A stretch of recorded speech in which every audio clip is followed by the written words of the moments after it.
And without further ado, Aditi. Aditi Kinkhabwala of CBS. And we haven't seen her in a while. I just talked to her this week, so I've seen her. Well, I haven't seen her. There she is. Welcome back.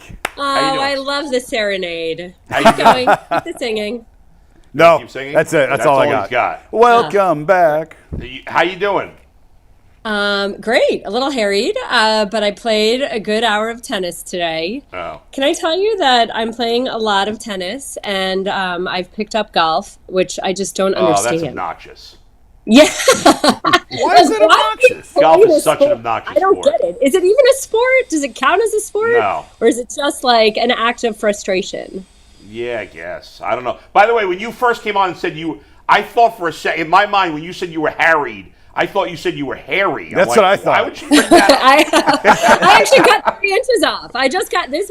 Supposed to be my season due, but it's a little bit of a mess. Sorry, that's the hairy part. Is when you're running around. Aditi, You know? I have the most important question for you.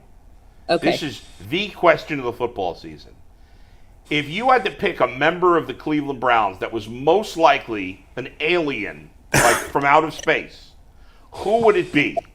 If you said, that guy's got to be an alien, who What would it is be? wrong with you? But does an alien necessarily have a negative connotation, or just somebody who is so against the grain and norm of what you would expect? I don't think it has to be necessarily positive or negative. I think it could be however you take it. Yes, I don't. Well, think you know what? I So don't think it's a bad thing. the first alien that I think of is Yeah. E.T. It's not even a Men in Black alien. It's E.T. Right. And E.T. was so lovable that Nick Chubb is who I would pick. I think Nick Chubb's a good did that? choice. I just feel like, Myles Garrett. again, Myles Garrett. You see because some- he's like otherworldly. Otherworldly. Because, Yeah. okay, That's not. I could see that. That's not normal. He's a freak. Earl, alien. But I'd argue that Nick Chubb is otherworldly too, especially in personality. Oh, for sure. All things considered. I mean, I've seen the barbell bend. It looks like it's a piece of rubber on those That one too. squats that he does. I guess I will have to go with Nick Chubb. You're going with Nick I'm Chubb going with also? Nick Chubb. But I mean, Myles Garrett does not look like he is of this earth. I mean, I still remember meeting him when he was drafted, and it's like, really? Like, people are just born looking like that? Okay. Yeah, it's bizarre. Can I take that back? Who you going with? I go David Njoku. It just dawned on me it was 0 degrees outside, and he was outside with no shirt on. Well, he's crazy. Well, so are Yeah, half the but you Browns know fans. what? Ryan Shazier did that all the time. TJ Yeah. Watt does that. I Yeah. feel like it's all this whole That's all, psychological. I don't know that that's that unusual. And I would say half. And I the think pe- Njoku likes his abs so much, he'll That's just take true. every opportunity to show them off. Yes. A serious note, we were having a little bit of a debate. Okay. Who's the better head coach, Mike Tomlin or Harbaugh, if you had to choose between those two? And I know you know both of them very well. If you had to pick between the two, I went with Harbaugh, Earl went with Tomlin. I don't think Jason made an opinion. Who's your pick between the two? You had to choose. Tomlin. He's going Tomlin. Who you going, Harbaugh or Tomlin, if you had to pick?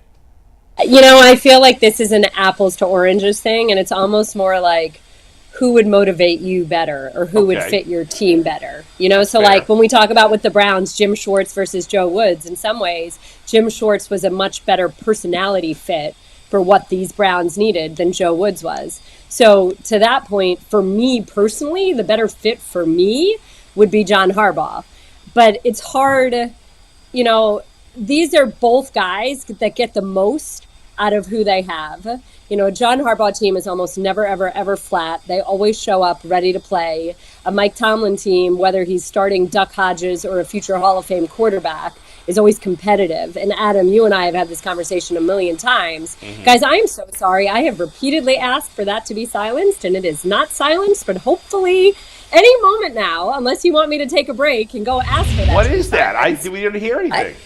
You know, we're just going to keep going. Oh, it's just getting worse, isn't it? But in any case, that was the only thing we heard. We hadn't heard anything before you mentioned Hey, it. Aditi, I see the mom look. I see it. I just got scared. You know when your mom is trying to smile through something when she's really like, you better turn pissed, it off yeah. right now. Yeah. all right. Okay. Go ahead. So back to this. You know, the Mike Tomlin playoff run really, really, really, really, really bothers me. Really irks me that in the last dozen years, there are only 3 playoff wins to show for that. And there was that 6-year spell when they had the best wide receiver in the game in Antonio Brown, one of the best running backs in the game in Le'Veon Bell, a future Hall of Fame quarterback in Ben Roethlisberger, one of the best offensive lines in the game, great tight end, and a defense littered with first-round picks.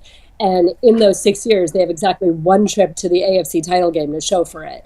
That makes me feel like significant disappointment.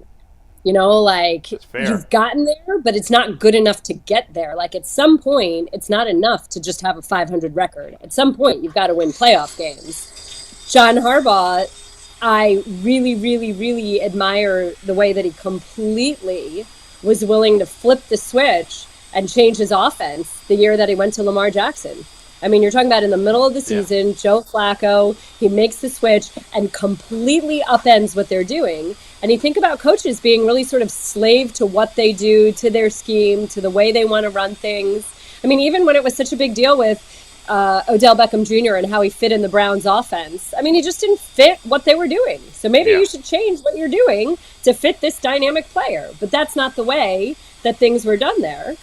And John Harbaugh is sort of the opposite of that, so I appreciate that. Again, I mean, it's splitting hairs. I know I'm just talking a lot and filibustering, but like this is, you know, what's funny? I just went to talk to the Pitt football players about dealing with the media and best practices and being a good teammate. And the first thing I told them was, if you don't want to answer a question, you don't have to. Just keep talking. Yeah. That's what I'm doing. To your point, Mike Tomlin won a Super Bowl early in his career with a guy who's going to now be a Hall of Famer in Ben Roethlisberger. Much as I detest him, he's going to be a Hall of Famer.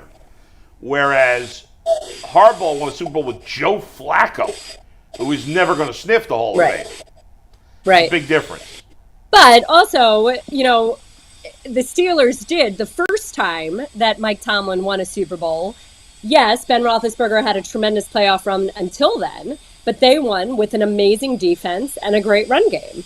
And when John Harbaugh won, he had an amazing defense, too. That's fair. And isn't that a part of it, is getting the most out of every player that you have and pulling the potential? And you know what? That year, see, this is another thing about John Harbaugh that is a check in his column that I really appreciate. And it's funny because I brought it up a lot last year when the Steelers were having so much sort of angst over their offensive coordinator, and especially with the fan base. The year that John Harbaugh won the Super Bowl with Joe Flacco, remember, very late in the season, he let go his good friend, Cam Cameron, and installed Jim Caldwell as the offensive coordinator. And it was Jim Caldwell that connected with Joe Flacco so much better, that Joe Flacco started playing so much better under. John Harbaugh recognized, midstream, late in the season, whatever, we need a major change here. And Mike Tomlin still hasn't done that with Matt Canada. But, of course, to be fair, I think that ownership has a lot to do with that, and it's not as much Mike Tomlin's decision. But, I mean, that's another – sometimes being a coach is being willing to make a change. If something's not working, sometimes you just have to rip it up. Speaking of that, Aditi, we heard Jimmy and Dee Haslam address the media at the Greenbrier, and they both talked about that the hirings of Bubba Ventrone and Jim Schwartz that they thought would significantly help Kevin Stefanski. Now we know what Schwartz and Ventrone brings to the actual position group, but what do you think and the impact that they were going to have on Kevin Stefanski himself this year? You know, the Jim Schwartz piece, I'm so excited about. I'm really eager to see tonight. Like, granted, look, because a lot of people, oh my gosh, this is my Browns baby. Sorry. That's the Browns baby? Please. Hey, tell her, here we go, Brownies. Here we go. Football team. Who's your favorite football team? Big Brother. Big Brother is your favorite football team? No, who's your favorite football team? Where were you born? Cleveland. Okay. Can you let Mommy finish talking for a minute, please? Yeah. Can you? Full. Okay. She's full. Great. That's awesome. I was worried because I was trying to get lunch on the table before I came here. Can you see me sweating? My goodness. Talk about why I haven't been on the show for 6 months. Probably because of that. You're rusty. Anyway. Okay, so tonight we are not going to see completely significant defensive schematical things, right? But we are going to see a mindset. We are going to see how these guys attack. we are especially going to get a look at that young, new interior defensive line. And I think so much of what I want to see is a certain level of aggressiveness and focus and that accountability that in some ways we felt was missing a year ago. And that is the hallmark of who Jim Schwartz is.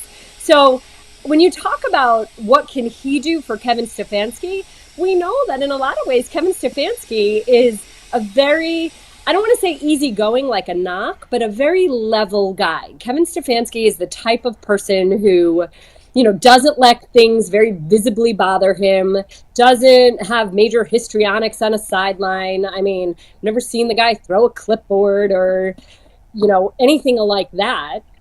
But so maybe this is a club that needs a little bit more of that fire and that juice. And is Jim Schwartz a guy who not only gives that to his defense, but maybe gives Kevin a little bit of freedom to do a little bit more of that, or take the pressure off of him to try to be that when he's not really that. Although I have been told that he can get angry in private. I've asked him repeatedly, like, does he get angry at home? Does he yell at his kids? He's never really answered that question. I think that. Can you tell from me? Can you tell? Like, am I a yeller? Do you think I yell at my kids? No, you don't. I can tell you're angry.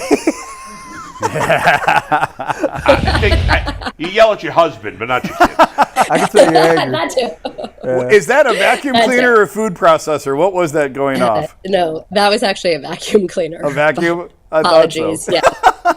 Apologies. No, it's My awesome. goodness, I'm sweating. It's awesome. Wow, guys. This is real life. It's great. I guess for me, I can just hear my mom as soon as this camera go off. As soon as they turn this camera off, You better run. Sorry. We're all good. We're good. That's great. I just like watching you sweat. It doesn't happen very often. You're normally as cool and calm as Kevin. Yeah, right. I try. It's funny. It's how, like, being on a football field won't throw me, somebody being nasty to me. Someone just replayed. Do you guys remember when, it's so funny, this is when it was the Tyrod Taylor Baker Mayfield thing, and Anthony Lima, like, went off on me on morning radio, and I gave it back to him. Do you remember this? It was like 5 years ago. I 5 years certainly ago. remember that. Yeah, he was working there at the time. I vaguely remember it. Yeah, so it was this, like, really big deal. And for some reason, I got this alert that, like, someone had written about it or talked about it. I'll never forget, like, as soon as I hung up, Todd Haley was messaging me, "You go, girl. I'm so proud of you." Wow. But it's funny. It's like moments like that don't make me nervous, don't make me start sweating. But something like this, yeah, I'm The kids coming. Let's go back to the football. Don't you have another thing for me? I do, Aditi. So I know Okay. you were able to be around Deshaun Watson a little bit last season. I'm not sure how much you've heard or how much you've seen with your own two eyes, but what's the word on Deshaun Watson, and what's the feel about Deshaun Watson going into his first full season as the Cleveland Browns quarterback compared to last year? I mean, what I'm hearing is sort of what you expect out of anybody in year two with a club, and it's just the level of comfort. It's the level of ownership. It's the communication. It's the, even hearing Alex Van Pelt talk about the way Deshaun Watson is now going through his reads and, when necessary, tucking the ball and running, and the designed runs, and his ease and comfort with what the guys in front of him, what their tendencies are, their comfort with him. You should, I mean, I have no problem saying this, we should all see a massive, massive, significant jump in this year. There's a reason he was paid what he was paid. There's a reason that he was so highly sought after despite the baggage and everything else that came with him. And in many ways, we gave him a mulligan last year. We said, okay, you were out of football for a year, and okay, you sat for 13 weeks, and okay, the whole team had to sort of readjust in some ways to you. And it's even the command of the huddle. I remember Darrell Bevell, who is currently the Dolphins quarterbacks coach, but he was Russell Wilson's first coach. He was Brett Favre's coach. He was Trevor Lawrence's first coach. He's been with quarterbacks every which way. And he was telling me the one thing that we sort of don't think about is the command of the huddle.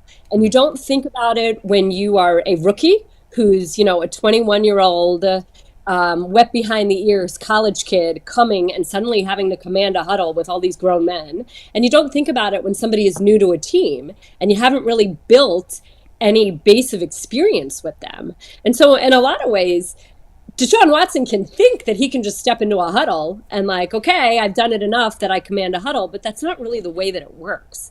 And so I think that whole team piece of it, the whole comfort, all of that, I'm hearing, at least, I'll see for myself, we'll all see to some degree next week, I hope, that piece is significant. And I don't think that you can undersell that part of it.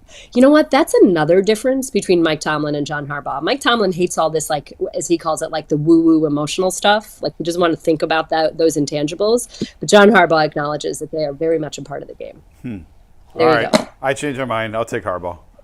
You've convinced me. Talk you into it. Just nobody send this tape to Mike Tomlin. Like I said, I'm hedging. That's just who you are. What's a successful season this year for the Browns? Does it have to be playoffs or everybody gets blown out of the building? Or what, in your mind, is a successful year? You know, I can't speak to what Jimmy and Dee Haslam would judge as, okay, we need change or not. But I think that any team should say that the playoffs are the first level of success. Isn't that why you play the game? Yeah. I mean, I don't think it's enough to sit here and say, oh, if we get 9 wins, that's good enough. Or, oh, if we beat the Steelers twice, that's good enough. Like, that's not what the benchmark is here. You play this game for one reason, to get into the playoffs, to hopefully win a Super Bowl. So, like, anything below that, how is that successful? And now I'll bring that back to Mike Tomlin. My very first year in Pittsburgh was my first year. My second year in Pittsburgh, the Steelers started 0-4 and somehow finished the year 8-8. And so they had a much better second half of the run. So I remember phrasing a question at the end of the year post-season press conference to Mike Tomlin, something about still somehow finishing the season successfully. And Mike Tomlin yelled at me in front of everybody, and he said, "You're using the word success. I don't think this is a success. Since when is 8-8 a success?" That's right. There you go. Yep. And it depends on your standards, right? I mean, the Steelers have higher standards because they've had so much success. He's 100% right. That's not a successful season. And yeah, but the Browns have to raise. Yeah, Adam, Right. come on. The Browns have to raise their standards. Enough of this. It's enough of like, well, it's the Browns. Well, they're graded on a curve because it's the Browns. Or, well, you know, like a winning record is enough. No. The Browns have a first-class facility. They have first-class coaches. They have first-class players. Let's go. Raise the standard. That's it. Playoffs. And it doesn't, like, there's a part of you that says, well, the AFC is as tough as it's ever been. So even if they're really good, they might not make the playoffs. But that's not an excuse. You've got to get it done. And it starts with Kevin Stefanski getting, along with Watson, getting Watson back to being the player that was in Houston. Because if they can't get that player back, they can't win, and they can't be over 500, and they can't make the playoffs because the AFC's too good. Deshaun Watson's got to play like an all-pro player. Yes, and don't forget the defense, though. I mean, this is a team that 2 years ago was a top 5 defense that started last year saying, oh, our goal is to be number 1. And then what happened? Right. And then you clearly invested a lot of sort of capital in trying to improve that defensive front. You've brought in a new defensive coordinator. And when you're going up against the likes of Joe Burrow and Lamar Jackson and a much, much, much improved Kenny Pickett, who, have you all seen the Kenny Pickett-George Pickens connection? Oh, enough with Kenny Pickett already. I got your boy. There'll never be enough of Kenny Pickett. Peter Schrager going on and on and on about Kenny Pickett. I responded to his tweet today. I'm like, Schrager, enough with Kenny Pickett. He's freaking Mac Jones. Let's just stop it. They're slappies. Stop it. No, They're he's slappies. Not. No, he's a slappy. So is Mac Jones. No. All right, I'm sorry, Pete. Maybe he's Andy Dalton. Maybe he's Andy Dalton. We'll give you that. I did see something on Twitter of Kenny Pickett taking I think a quarterback sweep. Yeah. And the caption said, "Is that Kenny Pickett or Lamar Jackson?" I just shook my head. It's practice. Who cares? He is more athletic. You remember the fake slide. Y'all remember the fake slide. Yes, that's true. I mean, give him a little credit. I give him credit for the fake slide. And I did. I'll tell you this, too. I just played a charity softball game with him a few weeks ago, and this is the second year in a row that we played in this game. He hits multiple home runs every year, and I don't know what he's not good at. Like, seriously. Quarterback. Oh, God. I couldn't hear the part of that because Anthony was talking about Oh, she said she doesn't know what he's not good at. And I said quarterback. quarterback. Aditi, I do have a follow-up Deshaun Watson question based on the conversation that we all had here. So a lot of us on this panel believe that Deshaun Watson will be good again. Jason said he's not sure if he has it to be great again. Do you believe that Deshaun Watson has it to be great again? Yes. No hesitation. Yes, he does. Yes, yes, yes, yes, yes, he does. And if he isn't, Oh, I don't know what the excuse is. Here's It's my not thing. anymore. It's not the offensive line. It's not having a great run game. It's not having a scheme. I mean, he's had so much input in the scheme. It's being built around what he likes to do in a lot of ways, or being tailored to what he likes to do. There's no excuses at this point. When you're paid that amount of money, you are expected to be that great. Sorry, this is just my family. This is great. what were you That going one's to my say, brother. Jason? Go ahead. No, here's my thing with Deshaun. I think absolutely he could get back to being great. I don't know that he will. 3 years. It's been 3 years since we've seen him be great. He's gone through a lot in those 3 years, and I just don't know. I don't know if he's going to come out on the other side of all this the same guy he was before in terms of his quarterback play on the field. And I'm not saying he's not going to be great. I'm just saying I'm pretty confident he can be a good NFL quarterback, certainly better than anything they've had before. I'm not convinced yet that he's going to be back to the level that he was. That's all. Well, and that's the magic of why the games play out, right? And I think that that's a fair amount of skepticism. I'm just saying that I'll take the over on that I think he can. Well, we hope so. I mean, obviously you hope so because good is not good enough. Even though it would be Right. better than anything they've had, he can't be good. The AFC is so stacked with great quarterbacks that you got to keep up. And they didn't trade 3 first-round picks plus for a good quarterback. They traded it for a great quarterback, and he's got to be that. And part of it is getting his mojo back. We talked about this yesterday. He needs that swag, that confidence, cockiness, whatever the hell you want to call it. That was gone last year, Aditi. He needs to bring that back. And if Which is why winning begets winning. And Yes, as tough as that early slate is, you can't get in a hole. And Right. you have to get out there. And yeah, granted, we saw it in Kevin Stefanski's first year where they had that brutal, ugly week 1 game against the Ravens, which I was at, and they climbed out of that. But at this point, there's none of that. Like, you just got to start hot. Was that the game with the fake punt from their own 30? You talking about his Maybe. first game ever?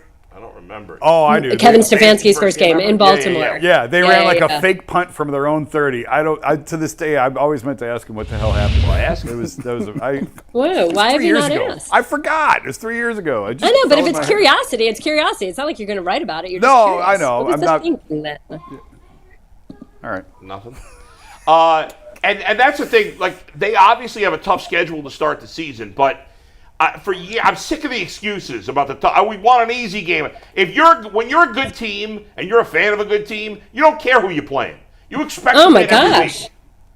Didn't you just watch Patrick Mahomes say on the quarterback series that Yeah, he that was thought that the fascinating. Bills were an easier matchup, but he would much rather face the Bengals? Yeah, that was fascinating when he said that. You think that's going to come Yeah, back? but don't you? Like, I feel that way. Like, what's the fun in beating an 0-16 team? Like, isn't it so much more fun to take down the top dog? Isn't it so much more fun to feel like you've accomplished something significant against somebody that you really respect as an opponent? I mean, you should 100%. respect all your opponents, but you know what I mean? Respect as a competitor, whatever. I just think 100%. like you should want to beat the best. And right now, if we, I had this conversation on Pittsburgh radio yesterday, and they asked me to again rank the AFC North teams, which I hate doing. But I said, can't you legitimately see that all 4 teams finish above 500?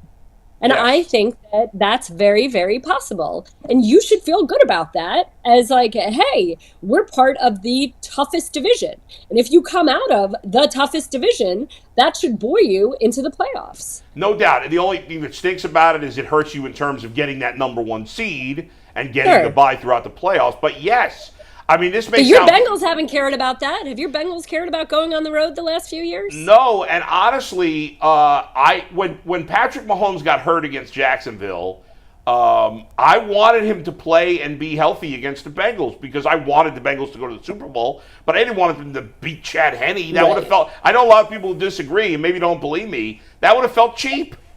Yep. The Bengals. Listen, let's face it. Against Mahomes, they won or they lost. If Chad Henne had played that game, the Bengals would have won, most likely. So, and who knows what would have happened in the Super Bowl. But you want to beat the best to be the best. Yep. That to me is that simple. That's why I don't root for injuries or any of that stuff. Well, I think that rooting for injuries is so morbid in general. It Do is. people still do that? I think G. Bush does. What? G. Bush roots for Oh, injuries. man. Even though he's had more injuries than anybody I know. He's not in Why would today. you ever wish that on anyone? He's not. I don't think he doesn't really root for injuries. But if a guy gets hurt, he's not upset about it. But he's actually not in today because he can't even move his arms. It's Bull's fault. Aditi, The great, Bull you know, did the it. great Vivian Stringer used to always say, "To be the best, you have to beat the best." That's right. And she was the Rutgers women's basketball coach thought who that was Ric constantly Flair. was coming up against Gino. I thought so, Williams. too. You thought it was my friend? No, I thought it was Ric Ric Flair. Woo! I thought Ric Flair said that. He probably copped him from Coach Stringer. What are you, Ted Carmen over here? What? With the wrestling references? It was one reference. We've been on for a year. Everybody knows who Ric Flair Right? is. Bull, Come come on, on man. now. I'm joking. Hit you with a chair. Ken has a You know, wrestling I've reference got every her 8 book seconds. back here. I can check. I can check if there's a Ric No, Flair. I agree with Didi. I agree with Bull. I agree with Jason. I think to me, it's something that's very authentic and something about it's satisfying about knowing that you actually are battle tested and knowing that you Yeah. actually went out there, and you played against the best, a mano a mano. They says iron sharpens iron, and the only way to get your iron sharpened is if you go out there and you can beat the tail off some other iron. So I don't have a problem with the Browns' tough start to the schedule. Correct me if I'm wrong. I think everybody in the AFC North is playing each other within the first 3 or 4 weeks. So Bottom it's not of the just the rough Browns end, yeah. with the tough schedule. This Well, whole and division you has know- a tough schedule. I also think that having to battle is so significant. You know, you mentioned the Jaguars earlier. So I saw the Jaguars last year, week 4 in Philadelphia. And at the time they were 2-1. And I remember before the game, I told my crew, our game crew, I think these guys are going to win their division. And then they go against the Eagles. It was a monsoon the entire game. I mean, literally the rain did not let up. They turned the ball over 5 times. They lost to the Eagles. But I still came out of that game thinking that the Jaguars were much better than I really actually thought the Jaguars were better than the Eagles at that point. They just were really young. And like I said, there were 5 turnovers in a driving monsoon. And Doug Peterson, after that, in fact, told us, because we had him again the next week, that had he had a more veteran team, he wouldn't have even shown the tape. It was such a one-off because of the weather. Right. Well, that actually started a 5-game losing streak. I think that's Yeah. what it was, a 5-game losing streak for the Jaguars. So they were sitting at 2-6, but they climbed out of 2-6, Yep. and they still ended up winning their division. And then when they were in that huge hole in the playoffs against the Chargers, they were able to climb out of that hole. And I think that that's because they knew they could do it. You know, sometimes it's like you don't know that you can win if your back is against the wall, if you haven't had to win when your back was against the wall. So all of these things are so valuable. And it's whether you're beating a good team, whether you're playing a tough opponent, whether you're going through a murderer's row to start the season, whatever it is, it has to set you up for something. If you could come out of it, I don't know, if you can come out of it with some sort of lessons. Aditi, let's rank the AFC North teams. I'm kidding. Thank you. No, let's rank the AFC North cities in terms of who has the best food. Cincinnati, Pittsburgh, Cleveland, Baltimore. Best food at the stadiums. Best food at the stadiums between those 4. Oh, I never eat the stadium food. Come So on. just go cities. You know Just go what? cities. Just go cities. It's actually a really stupid question because asking Aditi about food is Yeah, absurd. well, She I'm eats a like 3 vegetarian. things. Well, She- come to me. I eat all the she doesn't stadium eat. food. I'll Yeah, tell you. Who's the best of those 4? Cincinnati and Baltimore are both really good. Yeah. Really, really, Are the really Browns good. solid? Oh my God. No Baltimore- way. I would put Baltimore and Cleveland together as cities. Oh, Cities as cities to are I'm doing both- stadium he's doing food. stadiums I'm doing only. stadium food. like that you buy at a concession stand or that you get in a press box? No, what we getting? I don't care about the concession stand. I'm media dining. He's free press box food. Baltimore- Well, Baltimore does it so. I mean, Baltimore keeps bringing you food after food after food. So you does get Cincinnati. a hot meal at halftime. I give Baltimore the edge because of the crab cakes. Okay. Baltimore Okay, brings the out crab Cincinnati cakes. food in the press box is atrocious. Oh, For what? 12 years, I've been eating that food. The Cincinnati press box food Wow. is horrific. Are you sure you're And not don't thinking tell me Cleveland? A hot dog at halftime. Don't tell me a hot dog at halftime is the same as Baltimore, which puts out a whole entire fresh meal. Cincinnati puts out a At full halftime. hot breakfast buffet before the game. All right. Don't nobody Yeah, want no I'm skyline always on the chili, field, Jason. So, all right. No, so- I don't like the skyline. And what's third? Almost Pittsburgh swore. or Cleveland? The Browns have the worst spread? Browns have the worst spread. I think the Browns have the worst spread in the division. The Haslam's even are remember rich the and Pittsburgh richer food than right now. every other Yeah. person in Cleveland combined. Can they put a free spread out, some nice spread out there for the media? Oh, the Browns For food. crying out loud. Browns food's terrible. That's embarrassing, Browns. That's freaking embarrassing. Get a better spread out there. Jimmy, Jimmy is too busy taking a crap at the owners' meeting. Aditi, it's the only film we have of Jimmy. So they just show it over and over He and walks over like he and just, over. He walks like he just took a crap and still has swamp ass. That's how he walks. Okay, so remember last year I was Yes. hosting the Inside Training Camp show for Right. the Browns with Nathan Zagura. Yeah. So one day last year, I brought my son, who had just turned 7, to camp with me. Right. And we walk into the main facility. We're kind of in the front vestibule, and who's there but Jimmy Haslam with some sort of political. I don't know, some people on the municipal board or city council or something. Yeah. Jimmy Haslam immediately walks over. He bends down to my son's height and he says, "Well, who do we have here?" And he asks my son his name. He shakes his hand. He asks him how old he is. He says, "Oh, are you going in 2nd grade?" I couldn't believe that the owner of the Browns knew that a 7-year-old would be about to go in 2nd grade. And he proceeded to have full on about a 7-minute conversation with my son, which he 100% did not have to do. And I was so impressed by. And whatever you want to say, in my mind, that goes so far. That is great.